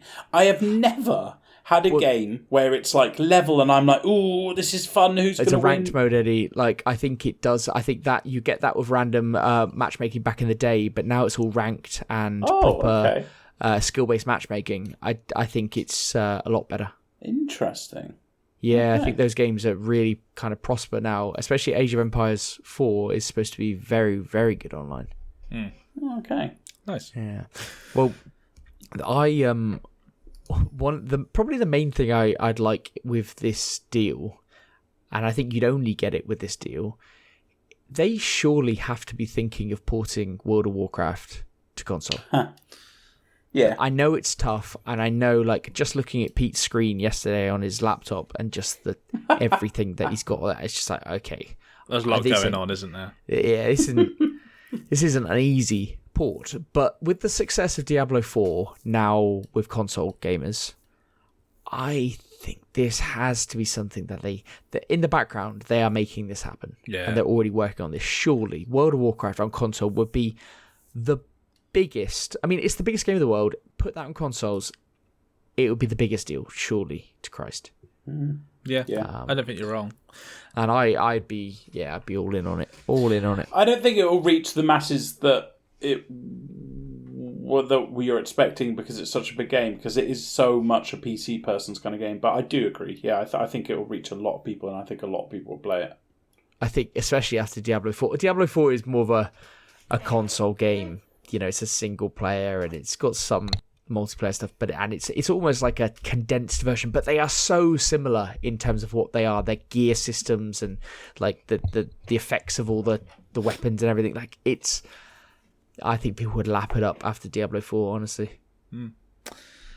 Yeah, okay, well, that's something for you. Any more? Yeah. Eddie, you could probably chime in on this one as well. So I think we were similar, but obviously, the back catalogue of COD games will be coming, no doubt. Oh, that was my big reveal at the end, Kirk. Fucking spoilers. There's a few campaigns that I missed because I didn't want to buy every fucking Call of Duty going every year after, I think, Black Ops 2, I think it was. So there's a lot that I missed out on. So it would be good to be able to jump into the old campaigns. I'm not bothered about multiplayer. That my Call of Duty itch is scratched by Warzone, which is plenty for me. But I do like a campaign. I've gone right off the, like, Modern Warfare 2 came out and I was going to play the campaign. I played 2 missions of it and I was like, oh, fuck this, I'll play the multiplayer. Like, I know they missed a campaign like the last one before, didn't they? Yeah. And then everyone complained that there's no campaign in Call of Duty. Like, I don't think, like, there's such a low completion rate of those campaigns. Yeah, but they're still... but that's not fair, Ben, because everyone does buy those games for the multiplayer, don't they? Like, they do. Yes. But right, it's nice. Yes. It's nice to have, it's nice to have the some option. sort of fight. It's nice to have the option. Campaigns are a bit wank. I'm gonna chime in. Yeah, I'm really looking forward to this. I famously hate Call of Duty before Warzone. Like, I hate the series. I thought it was shite. I didn't like the type of gamers that played it either. Yeah, sorry, Kirk. Jesus. But Warzone really turned my opinion around. And I have always heard great things about the campaigns. Like, you always hear like the news story that COD's done something naughty or something's happened. And even recently, this part of the story, Kirk will know obviously exactly what I'm talking about. There's like this moment, it's like a cutscene where there's an American telling the main characters, like, you can't do this, and then Ghost kills 2 of them and the other guy slides down the hill. And even that scene, I'm going, fuck, this looks pretty cool, actually. Like, yeah. I think when it all comes to Game Pass, I think I might play them all, just all the way through. I think I'd probably really enjoy it. I think Modern Warfare was cool, like back in the day. Was it Call of Duty 4? Modern Warfare, like back in the day when, probably like 15 years ago or something. That campaign was awesome. That's when Modern Warfare was when they really hit their stride with the campaigns, and it's when people really got invested with what they were offering. Yes, that one, and then the next one, Modern Warfare 2, was also good. They were actually like emotional beats to the story. Yes, definitely. So yeah, I'm not against it. It's just that, playing it this time, I was literally gonna play the campaign this time round. Play 2 missions. I was like, fuck, but noise. We all know what you did, Ben. You're on record as saying that you went and played the campaign so that you could level up your guns for Warzone. That was your whole MO. You couldn't get anything from it. No. Multiplayer for that, man. I played multiplayer for that. You couldn't get any benefit from playing the campaign for your Warzone time. So exactly. So I'm off that campaign instantly. Kids got to be leveling up guns. Exactly. You're not wasting time in a fucking campaign. Fuck's sake. Well, okay, that's that then. So that's all the things that we're looking forward to in this deal. Who knows when that's going to happen? Who knows when they're going to start bringing them in? I imagine they've made plans to start bringing stuff in pretty quickly. You know that intern's got his finger on the button of launch, and then there's going to be a flood. That's not his decision, Coach. Surely it's someone bigger than the intern's decision to do all this. Surely. The intern's manager? Yes. There you go. Manager of the interns is making that decision. I think, Eddie, you did make either you said it or you put it in your notes or whatever that Call of Duty's not expected to join Game Pass until 2025 because of some licensing issues with PlayStation. Is that what we're hearing? Yeah, that's what we're hearing. But the backlog can join anytime. So okay, any future Call of Duty titles until the next few years. Jesus, really? So I'm not going to get any. Yeah. Fucking hell, I'm not going to get free. Jesus Christ. Right.